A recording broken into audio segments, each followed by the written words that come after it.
Olá pessoal, tudo bem com vocês?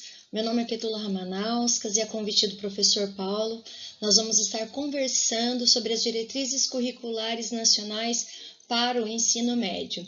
Nós vamos ter duas aulas juntos nesta disciplina. A primeira é essa de hoje, e nós vamos passear um pouquinho pela Resolução 3 de 2018 e a Lei 13.145 de 2017, que traz essa nova regulamentação do ensino médio. E na próxima aula nós também vamos ter um olhar mais crítico para toda essa legislação. Então quero convidar você a ficar agora no modo on, modo aula, né? Ficar atento aí para nós fazermos algumas discussões que são muito importantes para nós da educação.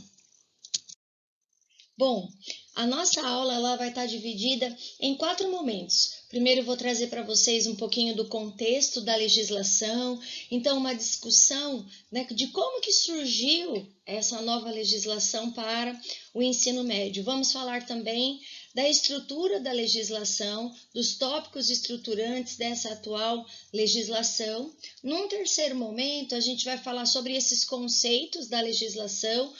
A legislação ela é extensa, então por conta do nosso tempo a gente vai estar aprofundando em alguns termos mais importantes, combinado? E por fim, fazer alguns destaques, alguns pontos principais a serem discutidos, né? Então temos pontos importantes e pontos principais que a gente tem que olhar com atenção para eles. Vamos lá? Antes da gente começar, deixa eu me apresentar formalmente para vocês. Muito prazer, para quem não me conhece, meu nome é Petula Ramanauskas, sou doutoranda em educação aqui pela UFSCar de Sorocaba, com muito orgulho orientanda do professor Paulo Lima, né? Atuo com ele no GEPLAGE, que é o grupo de estudos Pesquisas, Estado, Políticas, Planejamento, Avaliação e Gestão da Educação, né? Tenho especialização em docência no ensino superior, em gestão escolar, também em teologia prática, né? Uma das minhas graduações é em teologia, a outra é em pedagogia, e com muito prazer estou aqui com vocês para fazer essa breve discussão sobre as diretrizes do ensino médio. Bom, vamos então entrar no contexto da legislação. Como que surgiu, né, a legislação para o ensino médio, a atual legislação e mais? Qual é a história do ensino médio no Brasil? Eu não tenho como falar do contexto da legislação se eu não trouxer, ainda que brevemente, para a discussão, a história do ensino médio. Então vamos lá. Quando a gente fala de história da educação no Brasil, a gente precisa sempre trazer à memória algumas questões. Primeiro, a educação sempre foi um instrumento utilizado pelas classes dominantes, né? A educação nunca é neutra nem apolítica, porque ela envolve interesses que extrapolam o âmbito escolar, muito além do âmbito escolar. Então, algumas coisas a gente sempre precisa ter em nossa mente. A educação, ela sempre foi utilizada como instrumento pelas classes dominantes. Olhe para a história do Brasil, olhe lá no passado, olhe para hoje e veja o quanto que a classe dominante ainda se utiliza da educação para poder se manter no poder. Ok? Quando a gente fala da história da educação do ensino médio, a gente, de forma didática, pode dividir em 4 momentos. O primeiro período, lá com os jesuítas, no século XVI, quando os jesuítas vieram para o Brasil e iniciaram um trabalho educacional, eles também inauguraram algumas escolas de ensino secundário, que falava na época, né? Só que em 1756, a gente teve a expulsão dos jesuítas. Então, por um breve período de tempo, mais um período significativo, os jesuítas então trouxeram uma implantação educacional por país. Dentro desse período, tinham algumas escolas, alguns estabelecimentos de ensino secundário. Dentro desses estabelecimentos de ensino jesuítas, existiam sempre fortes princípios religiosos católicos, né? Então, jesuíta, óbvio, né? Ensino católico junto. E esse nível secundário, ele era ofertado para as classes dominantes. Um pequeno grupo tinha acesso aí a esse ensino secundário. E esse curso de nível secundário, ele era chamado de curso de letras e curso de filosofia e ciências, né? E eram menos de 20 estabelecimentos no território nacional. Quando os jesuítas são expulsos, esses colégios de nível secundário são fechados. E aí, nós temos, então, depois disso, lá no início do século XIX, um novo contexto, né, onde o ensino secundário tinha sido banido, porém, em 1834, a família real vem para o Brasil, fugindo das tropas napoleônicas, né, e com a família real aqui, houve a necessidade de um resgate para a formação dos filhos daqueles que tinham uma condição um pouco melhor, né? Por conta de cargos políticos, por conta de posição social, enfim, a classe dominante precisava preparar aí os seus jovens para o ensino superior. Então, há a criação de um ato adicional e com esse ato adicional, em 1834, há a formação dos liceus. E é importante a gente destacar que lá no Rio Grande do Norte, em 1835, havia, né, o Ateneu, em 1836, na Bahia e na Paraíba também haviam escolas aí de ensino secundário por conta desse ato adicional, mas em 1837 há o liceu que leva o nome Colégio Dom Pedro II. E esse Colégio Dom Pedro II, ele tem um destaque para além dos outros. Por quê? Porque ele oportunizava aos estudantes que ali estivessem acesso direto ao nível superior.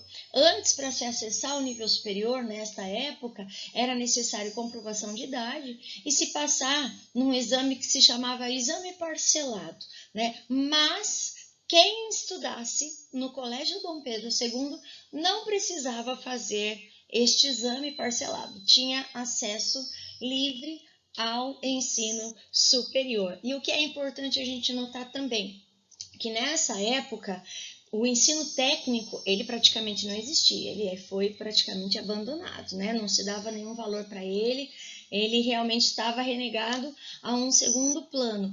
E o ensino superior em si não tinha também um vínculo com questões profissionalizantes, porque nós estamos vendo a educação aqui como um instrumento de poder, como quem tinha o ensino superior, ele pertencia à alta aristocracia da sociedade brasileira, né? E aí, já passando para um terceiro momento da história da educação do Brasil, nós temos o período das reformas. Bom, então aí a gente vai entrar no período das reformas. É importante a gente lembrar que no contexto da Primeira República, os intelectuais do país queriam se desvincular do domínio cultural europeu, né, trazendo de volta a importância das raízes brasileiras, como a gente vê lá na Semana da Arte Moderna, em 1922. E aí a gente entra num período de reformas, né, dentro da educação.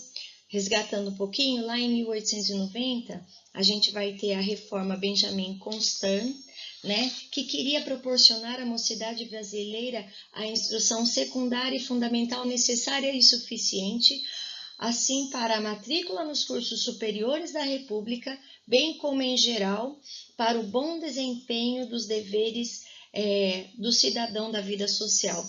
Essa reforma do Benjamin Constant, ela tinha o foco no ensino secundário e uma das inovações que ela traz é o ensino laico. Com o ensino laico aparece a oportunidade da abertura de escolas confessionais e aí algumas escolas começam aí a borbulhar no cenário brasileiro. E é importante a gente lembrar que nessa época o ensino secundário tinha duração de 7 anos. Em 1901, tem a reforma Epitácio Pessoa, que quer baixar, então, e baixa, né? Ao invés de 7 anos, o ensino médio. Então, a reforma Epitácio Pessoa vem trazer a diminuição de 7 para 6 anos de duração o ensino médio. A reforma Epitácio Pessoa diz, que queria proporcionar a cultura intelectual necessária para a matrícula nos cursos de ensino superior e para a obtenção do grau de bacharel em ciências e letras. Na sequência, a gente tem a reforma Rivadavia Correia, que é em forma de externato. A durabilidade era de 6 anos, mas de internato 4 anos no ensino secundário. E ela queria tirar essa função propedêutica do ensino secundário, de preparar para o ensino superior. Em 1915, a gente tem a reforma de Carlos Maximiliano, que queria ministrar aos estudantes sólida instrução fundamental, habilitando-os a prestar em qualquer academia rigoroso exame vestibular. Então, retoma-se aquela questão propedêutica de preparar. Enquanto a Rivadavia queria tirar isso, o Carlos Maximiliano traz de volta isso de preparar para o vestibular, e o ensino secundário passa a ter, então, 5 anos com essa reforma. E, por último, nesse período das reformas, em 1925, a gente tem a reforma de João Luiz Alves, que dizia que o ensino secundário era a base indispensável para a matrícula nos cursos superiores, preparo fundamental e geral para a vida, e queria fornecer a cultura média geral do país. Então, podia ser feito 5 anos de ensino secundário, mas aí a pessoa já seria aprovada. Mas se a pessoa fizesse 6 anos, sairia então como bacharel de ciências e letras. Importante a gente lembrar também que durante toda a Primeira República, o Brasil tinha uma economia agroexportadora. Então, em 1920, quando existe, a queda da bolsa e o primeiro grande entrave capitalista, aí, se podemos assim dizer, o Brasil sofre muito. E quando há perda financeira, a primeira coisa que se deixa de lado, infelizmente, no nosso país é a educação. Bom, aí só em 1930 se volta a dar a devida atenção para a educação e buscando a estruturação do sistema educacional brasileiro. No governo provisório do Getúlio Vargas, mais precisamente lá em 1932, é posta em prática a reforma Francisco Campos, que criava alguns cursos complementares, que tinha algumas propostas pedagógicas mais diversificadas, e com o Estado Novo, com esse novo ideal, o Brasil sendo uma democracia e buscando então uma nova Carta Magna, passa-se a entender a educação como responsabilidade de todos, inclusive do Estado, dos municípios e da União. Mas aí a gente vê ainda, que o Estado se mantinha com uma postura bem omissa nesse período. E aí a gente vai ter lá em 1942 algo um pouco mais significativo com a reforma de Gustavo Capanema. Nessa época, o ensino médio passou a ser, na verdade, o ensino secundário, nomenclatura adequada para a época, passou a ser de 3 anos e estava dividido entre científico e clássico, e eles ofereciam uma base para o ensino superior. Nessa época também havia o ensino profissionalizante, mas o ensino profissionalizante ele era desprezado pelas classes dominantes e pela elite, que almejava, na verdade, o ensino superior. Aquele que optasse pelo ensino profissionalizante nessa época, na verdade, estava desistindo, entre aspas, aqui do ensino superior, porque o profissionalizante não habilitava, não capacitava para fazer o nível superior. Se a pessoa quisesse galgar o ensino superior, precisava fazer o científico ou o clássico, que era integral e que ia prepará-lo. Quando uma pessoa da classe média optava por um ensino profissionalizante, ele meio que já estava dizendo assim, olha, estou parando por aqui e não vou continuar os meus estudos em nível superior, fortalecendo ainda mais essa questão das nossas classes sociais. Importante ressaltar que a partir de 1942, com a reforma de Gustavo Capanema, a gente começa a ver, então, esse olhar de ensino médio que a gente tem sendo estruturado, né? Em 1961, a gente tem aí a LDB, né? A Lei 4.024, nessa LDB de 61, no seu artigo 33, diz que a educação de grau médio em prosseguimento à administração da escola primária destina-se à formação do adolescente. Isso é bacana porque coloca em plano de igualdade o curso secundário. Lá em 1971, a Lei 5.692 fixa as diretrizes e bases, né, para o ensino de primeiro e segundo graus. Primeiro grau dividido em fundamental e ginásio, e o segundo grau aí, que seria hoje o nosso ensino médio, naquela época colegial, né, traz a obrigatoriedade da educação dos 7 aos 14 anos, mas esses 14 anos vinculado aí, né, ao primeiro grau, né, e ao ginásio, o antigo ginásio, que seria o ensino antigo de 8 anos, da primeira série à 8ª série, que isso já mudou também, hoje é do primeiro ano ao 9º ano, né, mas é nessa lei que traz aí a obrigatoriedade dos 7 aos 14 de estar, então, no primário e no ginásio, e uma generalização também do ensino profissionalizante no nível médio de segundo grau. Depois dessa lei, a gente vai ter lá, no início da década de 80, o movimento pelas diretas já, saindo da ditadura militar, né, porque essa lei de 71 ela foi concebida no período da ditadura militar, e depois das diretas já e todo o movimento que houve em 88, nós temos então a promulgação da nossa atual Constituição Federal. A nossa Constituição ela é baseada em direitos humanistas e ela traz a educação como um direito social. E isso é fundamental, de extrema importância para nós. Né? No artigo 205, a Constituição rege que a educação visa o pleno desenvolvimento da pessoa, seu preparo para o exercício da cidadania, e daí vincula também para a sua qualificação para o trabalho, mas traz também a educação como direito de todos e dever do Estado e da família, devendo ser promovida e incentivada com a colaboração da sociedade. Então, com a nova Constituição, a educação ela ganha uma força, ela ganha um destaque. É lógico que até sair do papel isso efetivamente acontecer, existe todo um passo, todo um processo, e nós ainda estamos nesse processo, né, para conquistar tudo aquilo que a lei nos garante, né, mas embora esteja garantido da lei, ainda não está na prática.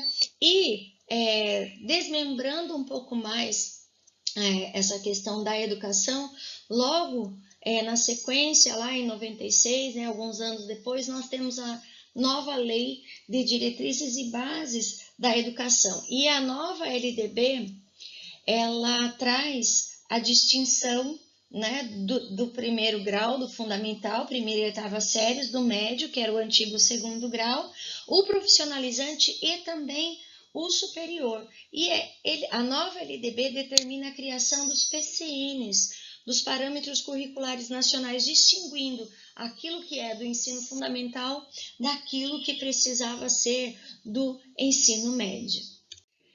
Em 2009, a gente tem a Emenda Constitucional 59, e ela é muito importante, por quê? Porque a educação obrigatória não é mais até os 14 anos, passa a ser até os 17 anos, incluindo, então, o ensino médio. E em 2016, a gente tem a medida provisória 746, que começa, então, trazer à tona aí alguns dos interesses desses últimos governos, porque em 2016 o então presidente Michel Temer então lança a reforma para o ensino médio, querendo transformar o ensino médio em ensino integral, desconsiderando todos os debates que vinham acontecendo para melhoria do ensino médio, para adequação do ensino médio, algo que historicamente com tantas dificuldades, daí quando se começa a se estabelecer um diálogo, O Temer vem, então, em 2016 e derruba tudo isso. E a partir, então, desse documento de 2016, são geradas aí a Lei 13.145, as novas diretrizes para o ensino médio, e também a Resolução 3 de 2018, que complementa a ideia, e é o que nós vamos estar discutindo daqui em diante, então, a partir do texto que foi levado para vocês, que foi indicado para vocês, tá? Por que a gente trouxe esse breve resumo nesse slide que a gente contempla para vocês?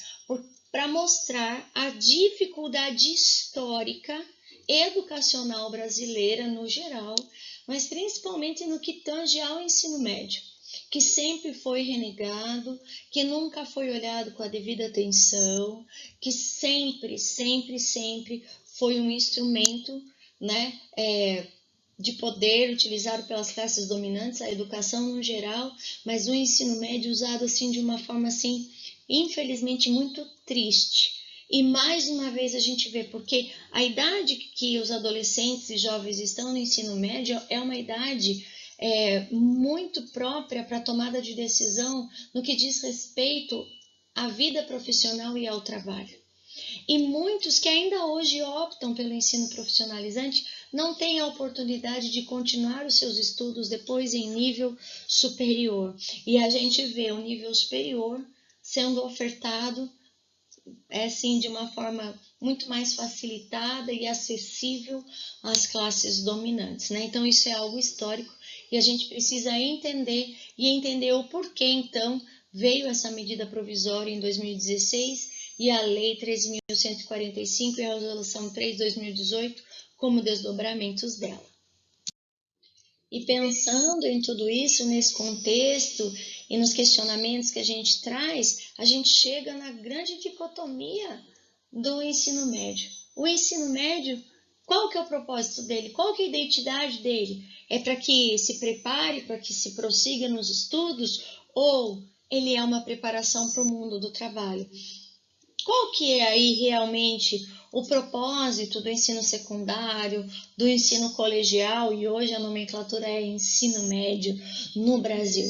A LDB, ela tentou amenizar, né, essa dicotomia, trazendo, né, a educação como preparo para o exercício da cidadania, mas também para o mundo do trabalho. Mas a gente vê fortemente a questão social aparecendo aí, porque o ensino médio técnico profissionalizante, ele é abraçado muito mais pela classe operária. E o ensino superior ainda hoje, né, e dependendo da região do Brasil que a gente vai, isso se agrava ainda mais, ele está disponível e acessível apenas para a classe dominante. Então, são coisas que a gente precisa pensar e não achar que é à toa, relembrando todo esse contexto histórico. Então, a gente vê aí desafios que são recorrentes no ensino médio, na história do ensino médio, poucos investimentos, isso quando ele não ficava completamente renegado, né? Colocado de lado. E aí, de 2016 para cá, né, uma legislação unilateral, onde se desconsiderou toda a discussão e que foi feita, né, em portas fechadas, sem participação social. Bom, tendo este pano de fundo, tendo este panorama para se chegar no atual momento que nós temos, a gente vai olhar então um pouquinho para a lei e para a resolução que contemplam o ensino médio na atualidade. Nós vamos entender um pouquinho dos tópicos estruturantes dessa atual legislação. Bom, então o que é importante nós sabermos? Que nós temos a Lei 13.415, que vem alterar a LDB e algumas outras legislações, vem revogar também a Lei 11.161 e vem instituir, então, a nova política de fomento à implantação das escolas de ensino médio em tempo integral. Então, é essa Lei 13.415 que oficializa aquela medida provisória do Temer, né, e que foi, então, feita lá às portas fechadas, como a gente disse para vocês, sem o devido debate. E essa lei vem, então, e altera na LDB tudo o que dizia a respeito do ensino médio Essa lei, então, ela vem alterando e colocando, insere a questão da BNCC, das terminologias, do notório saber dos profissionais que podem estar atuando também no ensino médio, dependendo, né, do itinerário formativo, da competência profissional da pessoa, enfim. Essa lei, ela vai alterar a LDB e vai atualizar as nomenclaturas, ok? E agora a gente vai para a resolução 3, que é aquela que nós vamos nos deter um pouquinho mais. Na resolução 3 de 2018, essa resolução atualiza as diretrizes curriculares para o ensino médio.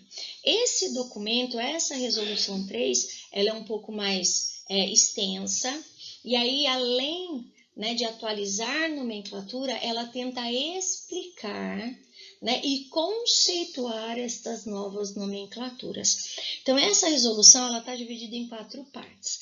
Primeiro, do objeto e do referencial. Então, falando qual é esse novo ensino médio, qual que é o referencial legal e conceitual para este novo que nos é posto. Fala também da organização curricular e das formas de oferta e organização, como que este ensino médio será organizado. Fala também das competências do sistema de ensino e da proposta pedagógica, o que é fundamental e é importante, e finaliza com disposições gerais e transitórias, falando quem é o docente que pode dar aula e alguns outros pontos assim que são relevantes e que precisam ser tratados nesse documento. Então, agora nós vamos nos aprofundar um pouco mais nesta resolução 3, ok? Então, os próximos slides dizem respeito a essa resolução e a estes pontos que eu trago para vocês e vou tentar buscar, explicar e aprofundar um pouquinho mais, ok? Vamos ver os conceitos da legislação, os termos importantes que nós precisamos aprofundar para entender este novo ensino médio que nos está posto. Bom, no artigo 3º, né, a lei já diz que ensino médio é direito de todos, dever do Estado e da família, então em consonância com a Constituição, né, e aí também com a LDB, e será promovido e incentivado com a colaboração da sociedade, visando ao pleno desenvolvimento da pessoa, seu preparo para o exercício da cidadania e sua qualificação para o trabalho, conforme previsto, então, na Constituição e na LDB. Tenta aí trazer aquele alinhamento entre a dicotomia do ensino médio, né? Prepara para o ensino superior ou para o trabalho. Daí ele já dá essa amarração falando, né? Ressaltando aí o preparo para o exercício da cidadania, que é fundamental, e também para a qualificação para o trabalho. Os princípios orientadores para o ensino médio que a legislação traz em primeiro lugar, a formação integral do estudante, expressa pelos valores, aspectos físicos, cognitivos e socioemocionais. Outro ponto importante, outro princípio orientador é o projeto de vida como estratégia de reflexão sobre a trajetória escolar na construção das dimensões pessoal, cidadã, profissional do estudante. Então, a gente vai ver esse projeto de vida tendo uma grande importância nesse novo modelo de ensino médio. Também a pesquisa como prática pedagógica para inovação, criação e construção de novos conhecimentos. Gente, você vai falar assim, mas isso não acontece na prática. Calma, na próxima aula a gente vai criticizar, vamos assim dizer, toda essa legislação, porque estar no papel é muito bonito, não é verdade? Olha, pesquisa como prática pedagógica no ensino médio, né? Num formato mais antigo isso já era muito difícil, nesse novo formato proposto também existem alguns complicadores, mas essas discussões mais críticas a gente vai aprofundar depois, tá bom? O meu foco agora com vocês é apresentar o texto legal. Então, no texto legal está lá, olha que lindo, maravilhoso, né? Pesquisa como prática pedagógica.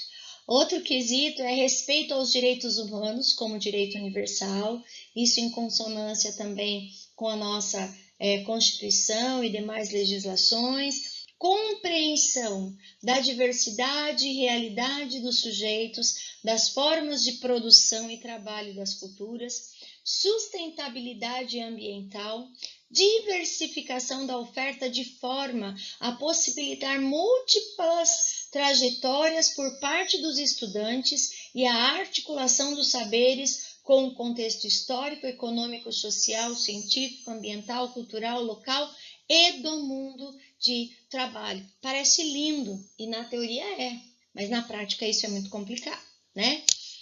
Outro princípio é a indissociabilidade entre educação e prática social, considerando-se a historicidade dos conhecimentos e dos protagonistas do processo educativo, e, por fim, a indissociabilidade entre a teoria e prática no processo ensino-aprendizagem. Então, a lei traz estes princípios orientadores para o ensino médio. Alguns termos vão aparecer também na legislação, alguns, né, que já eram utilizados em outros momentos e alguns novos. Dentre eles, né, estão formação integral, que é um termo que já aparece, né, em muitas legislações, pensando nessa formação por completa, plena do indivíduo. Formação geral básica. A formação geral básica, ela vai aparecer no sentido das disciplinas mais comuns que nos acompanham, né, na nossa vida escolar. Então, o português, a matemática, as ciências, esses seriam os itens que comporiam a formação geral básica. Neste novo ensino médio, surge também o termo de itinerários formativos, ou seja, dependendo da área que o estudante deseje galgar, se é para as exatas, se é para as humanas, ele já vai traçar um plano com algumas disciplinas e fazendo algumas escolhas de disciplinas e outros itens que tenham no currículo para que ele possa chegar no seu objetivo. Então, aí isso linka com um outro termo que são as unidades curriculares. Então, dentro, né, daquele período do ensino médio, primeiro ano, segundo ano, e dentro da área que se escolheu, existem algumas unidades curriculares formadas por alguns itens de formação geral básica e outros que são de uma parte diversificada.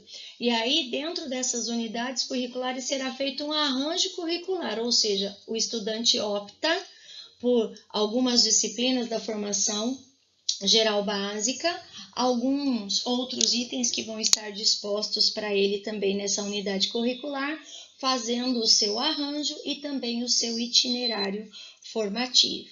Tá? Outros termos que já aparecem anteriormente e são retomados aqui são os termos de competência e habilidades, né? Que é algo que já vem na nossa legislação por um tempo, e algo novo que aparece é a diversificação.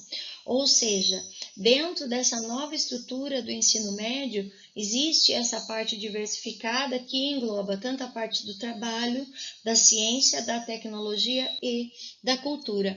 E outros termos que também já aparecem e são retomados aqui são sistemas de ensino e de rede de ensino. Sistemas de ensino, se pensando então aí nos âmbitos superiores, então a União e os recursos que envolvem esses sistemas de ensino, né? Também temos o sistema de ensino estadual, o municipal e as redes de ensino pública e privada, ok? Bom, dentro dessa questão nova que aparece, que são os itinerários de formação técnica e profissional, né, elas vão compreender também um conjunto de termos e conceitos próprios, como ambientes simulados, formações experimentais, aprendizagem profissional e qualificação profissional. Então, dentro dessa nova estrutura do ensino médio, quando vai para a parte profissionalizante, né, que seria o nosso técnico, existe agora ambientes simulados que são os laboratórios ou empresas que abrem alguns espaços desses ambientes onde os estudantes podem estar exercitando algumas práticas, formações experimentais, né, também dentro do espaço escolar ou também fora dele, então formações específicas dentro das áreas que esse estudante optou, uma aprendizagem profissional, então ele vai estar sendo inserido para aprender a profissão que ele deseja, buscando então essa qualificação profissional. Petula, esse estudante ele vai poder estar lá na empresa, tem algum tipo de estágio? Depende do itinerário formativo que ele vai estar buscando. Mas é possível sim, porque nesse novo formato existem muitas parcerias e existem inclusive formadores, né, que vão ocupar o lugar do docente em determinados momentos para estar, porque ele tem um notório saber, é esse o termo que a legislação usa, estar atuando diretamente com os estudantes. Ah, mas calma que a crítica nós vamos fazer depois, tá bom? Eu estou apresentando para vocês os termos que a legislação traz. Eu sei que isso traz uma angústia para nós, mas eu estou pondo neste momento o que o texto legal nos apresenta, ok? Bom, também aparece habilitação profissional técnica de nível médio, que é o nosso conhecidíssimo profissionalizante em nível técnico. Nós temos aí os programas de aprendizagem. Então, para onde esse estudante vai estar querendo ir, né, dentro desse itinerário formativo, vai ser estruturado todo um programa com esses componentes, com essas unidades curriculares, tudo para que ele tenha um programa de aprendizagem, um ponto de partida, mas também um ponto de chegada. Dentro desse percurso, ele pode receber uma certificação intermediária, dependendo, né, das opções que ele desejar seguir, e também certificação profissional, ok? Tudo isso dependendo desse itinerário formativo que ele escolher fazer, das parcerias que a escola, que a instituição terá, das pessoas com quem ele vai estar se relacionando durante este tempo que ele estiver no ensino médio, neste novo ensino médio.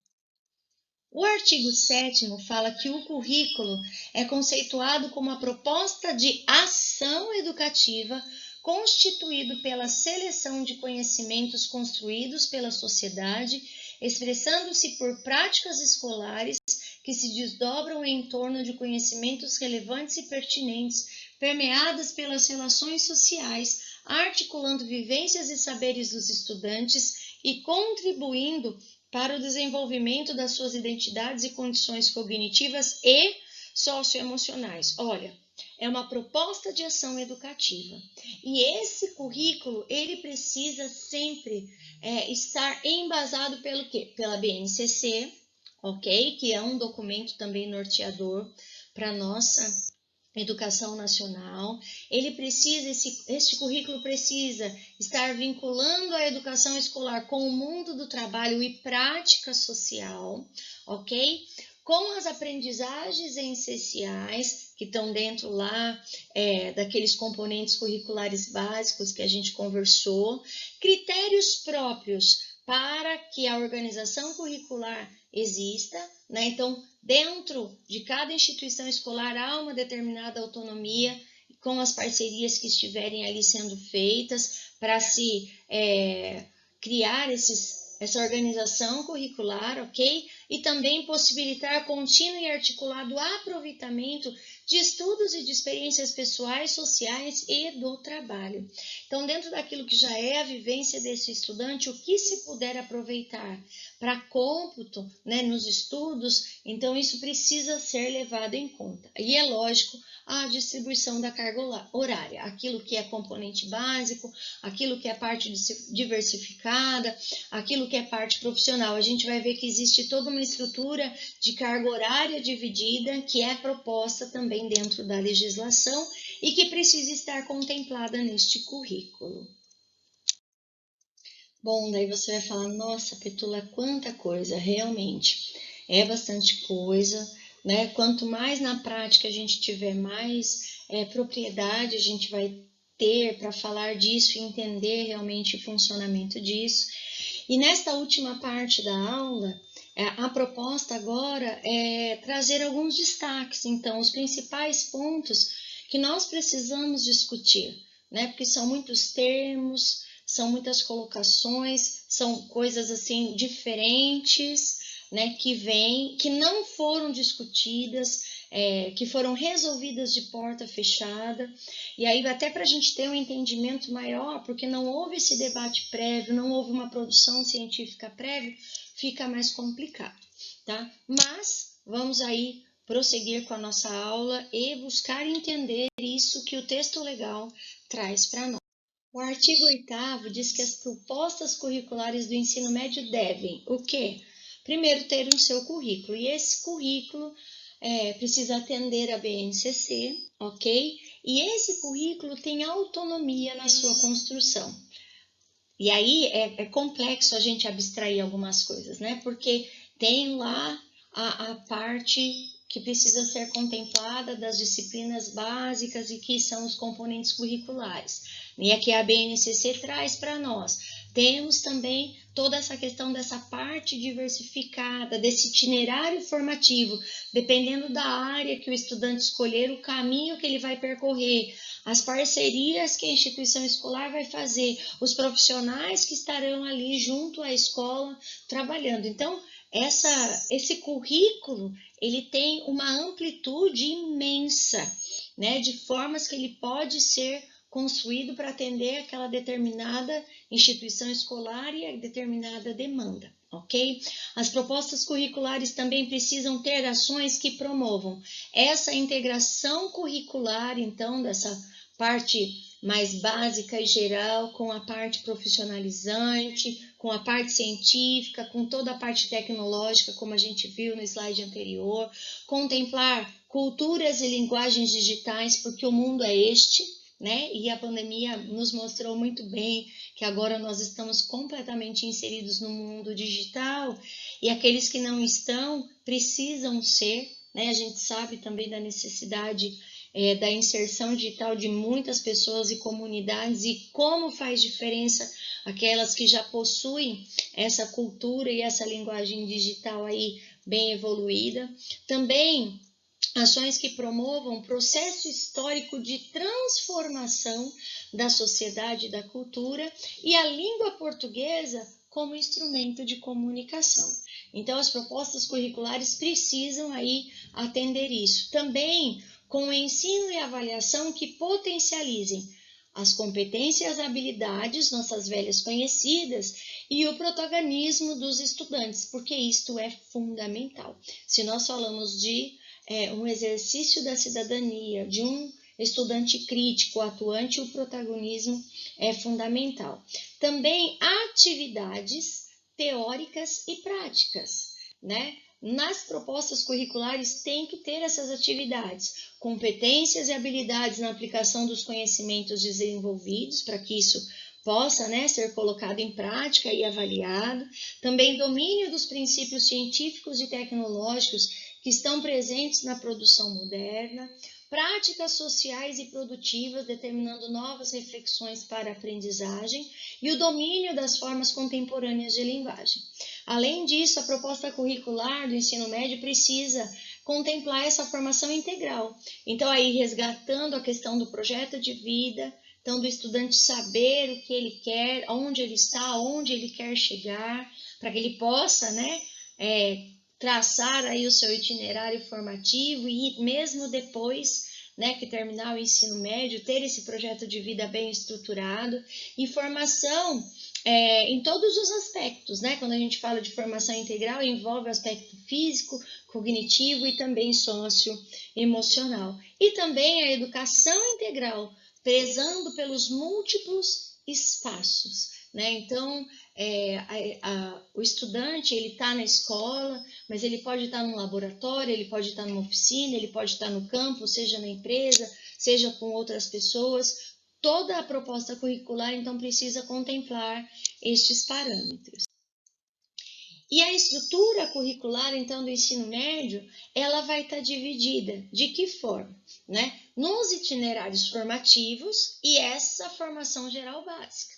Ok? Dentro aí dessa estrutura curricular precisa estar contemplada as linguagens e as suas tecnologias, a matemática e as suas tecnologias, as ciências da natureza e as suas tecnologias e as ciências humanas e sociais aplicadas dentro dessa estrutura curricular, e a BNCC vai trazer isso muito fortemente, que isso precisa estar contemplado no ensino médio.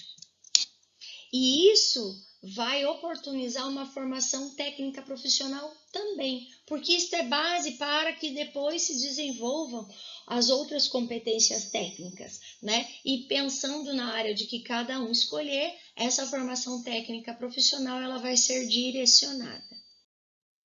Bom, aí eu trago alguns exemplos, né, de habilidades relacionadas aos itinerários formativos. Eu não vou ler tudo, né, mas eu disponibilizei para vocês e nas referências aonde se encontra isso de forma mais detalhada também está lá. Então, a gente vai ver aí nessa tabela 1 as habilidades dos itinerários formativos associados à competência gerais da BNCC. Então, aí a gente tem as áreas, né, da linguagem, da matemática, das ciências da natureza, das ciências humanas e a formação técnica profissional. E dentro dessas áreas, contemplando a investigação científica, depois os processos criativos, depois a mediação e intervenção sociocultural, e aí o empreendedorismo, que é algo que também que essa nova proposta de ensino médio apresenta para nós. Então, dentro dessa tabela aí, né, e aí inclusive está com os códigos da BNCC, está falando, meu Deus, o que é esse MFI CGO01? Se você ainda não conhece, né, recomendo fortemente que você busque a BNCC, porque seja para a educação infantil, para o ensino fundamental ou para o ensino médio, essas competências, as habilidades, esses códigos, eles vão estar muito presentes e nós precisamos conhecer, porque é algo também da nossa legislação que precisa ser cumprido, ok? E se você aí vai dar aula para o ensino médio, e essa turma aí a gente tem o pessoal da física, da biologia, você precisa se apropriar muito bem da BNCC para conseguir desenvolver um bom trabalho. Tá? Então, a gente traz aí alguns códigos e alguns exemplos para vocês conseguirem relacionarem essas áreas com os pontos aí importantes, tanto dos itinerários quanto as competências gerais da BNCC. E aí, na tabela 2, a gente vai ter também as habilidades específicas dos itinerários formativos com os eixos estruturantes. Enquanto a tabela anterior estava aí na horizontal, essa está na vertical, trazendo a investigação científica e aí o ponto a ponto em cada uma das áreas que a BNCC traz para nós, em cada um dos eixos estruturantes. Bom, tudo isso, né, parece assim um pouco arenoso, meio movediço, mas é importante você conhecer e com o passar do tempo e na sua prática você vai estar firmando os passos aí para desenvolver. Pensando aí nas formas de organização, como que esse currículo tem que estar, como que esse itinerário formativo vai se desenvolver. Então, assim, a organização do novo ensino médio está composta em séries anuais, períodos semestrais, também ciclos, módulos, sistemas de crédito, alternância regular de períodos e de estudos e grupos não seriados, ok? Como que vai organizar? É a instituição que vai determinar a melhor forma para atender. Ela tem autonomia dentro destes quesitos para se organizar. Qual que é a duração? Mínima de 3 anos, com carga horária mínima total de 2.400 horas. E aí a legislação fala de uma ampliação para 3.000 horas até 2022, né? E 1.400 horas anuais. Então, hoje nós temos essa 2.400 horas mínimas, mas a legislação já prevê a ampliação disso.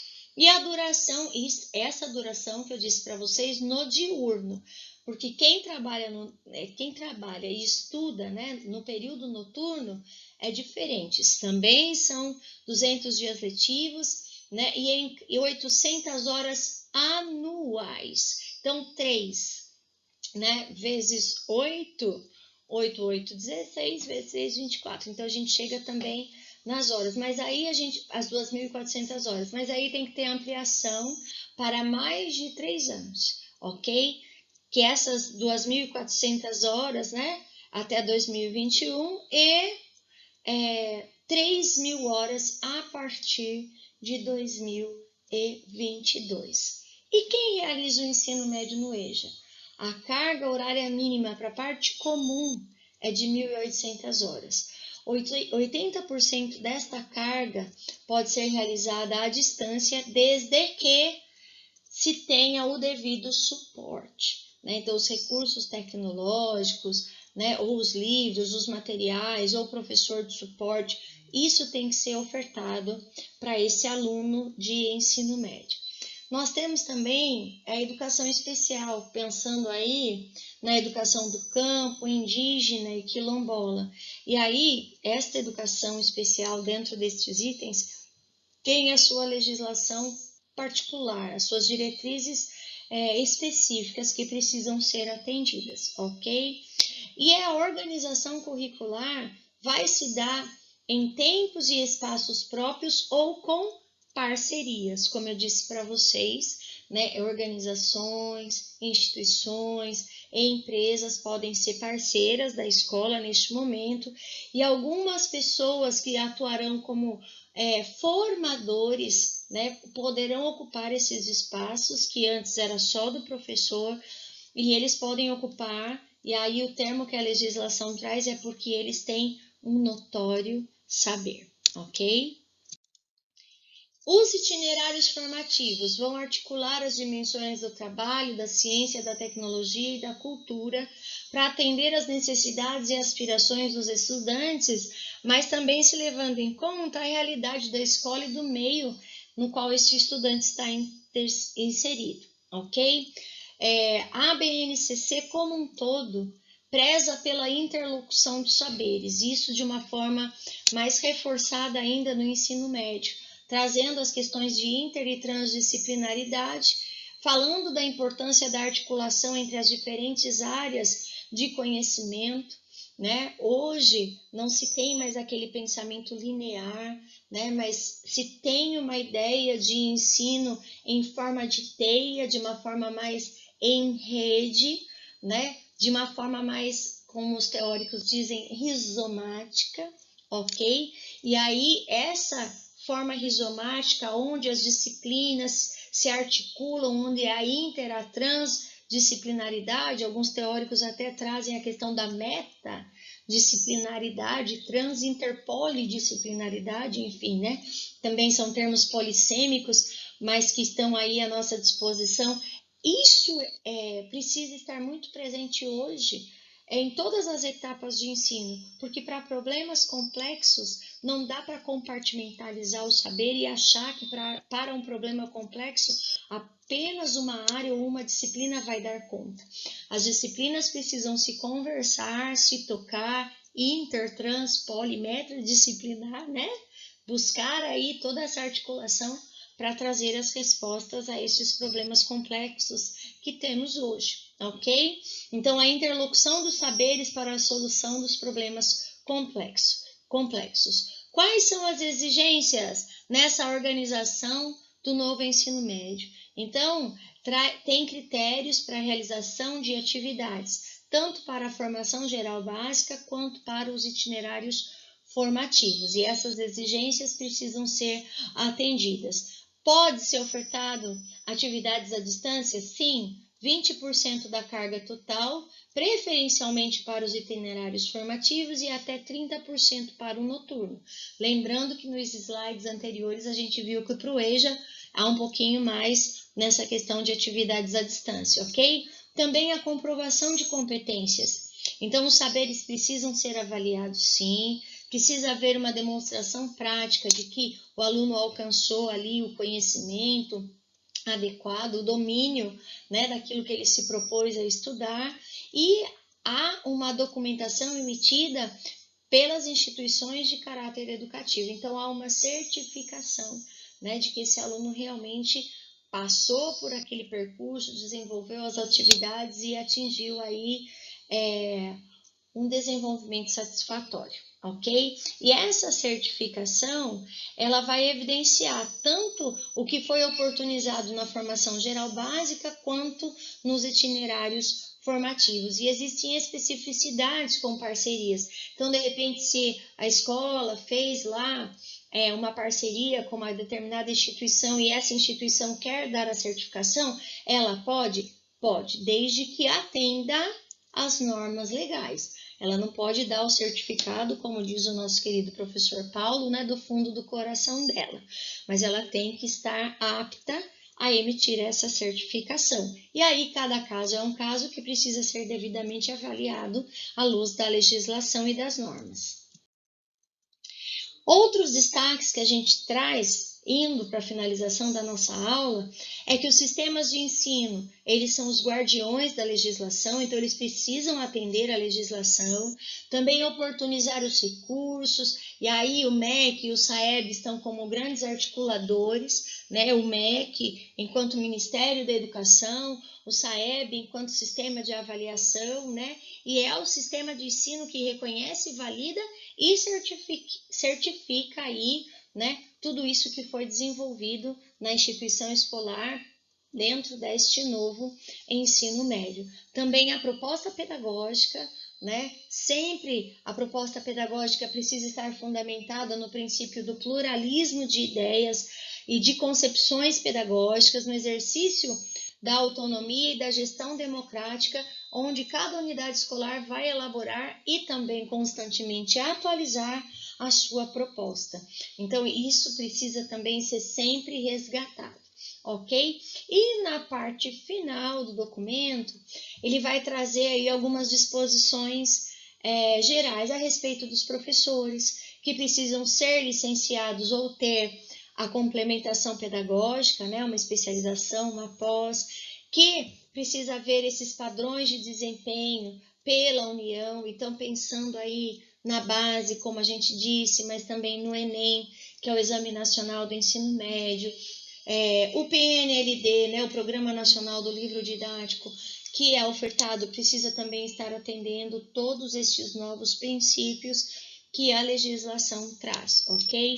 O artigo 34 da Lei 3.415 diz que estas diretrizes devem nortear a elaboração das propostas curriculares, da formação dos professores, o investimento em materiais didáticos e os sistemas nacionais de avaliação de educação básica. Bom, e aí a gente fica, na verdade, e finaliza a aula com uma grande incógnita. Por que a legislação está posta? Como nós vimos, ela foi feita e sancionada a portas fechadas, sem os devidos debates, né? E aí é muito oportuno linkar já esse fechamento de aula com a nossa próxima aula, onde nós vamos buscar olhar um pouquinho mais criticamente para todo esse movimento que foi feito na época do governo Temer, ok? Eu trago para vocês aí também a legislação na íntegra, né? Então, se vocês quiserem buscar o texto, né, lá no sítio do Planalto, tá aí disponível para vocês, né? Também a resolução 3, os referenciais curriculares para elaboração de itinerários formativos, é um documento que o MEC disponibilizou especificamente para os itinerários formativos, e aí nós precisaríamos de uma aula só para nos debruçar sobre isso. Então, é muito bacana esse documento, eu recomendo também fortemente que vocês visitem.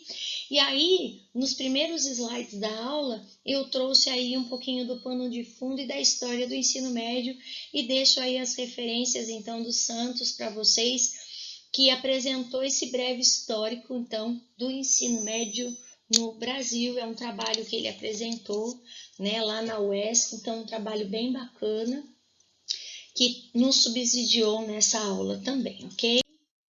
E aí eu agradeço a participação de cada um de vocês, peço que vocês, assim que as atividades estejam disponíveis, entrem lá, né, no Classroom, desenvolvam as atividades, porque é importante você ouvir, né, visitar os documentos, fazer uma leitura apropriada e também realizar as atividades de uma forma assim que você possa fixar o aprendizado e começar aí as reflexões neste novo contexto de ensino médio que nós estamos vivendo, tá bom? Eu sei que a aula de legislação ela é um pouquinho mais pesada, ela é um pouquinho mais densa, mas eu espero que você tenha aí absorvido pelo menos umas ideias iniciais para que depois dessa aula você consiga se aprofundar de forma assim adequada, buscando novas referências também, para que você seja um excelente profissional naquilo que você for fazer, ok? E eu espero você na próxima aula para nós fazermos uma reflexão crítica mais acurada de tudo isso que a gente está apresentando nessa aula. Um forte abraço para você e até mais. Tchau, tchau.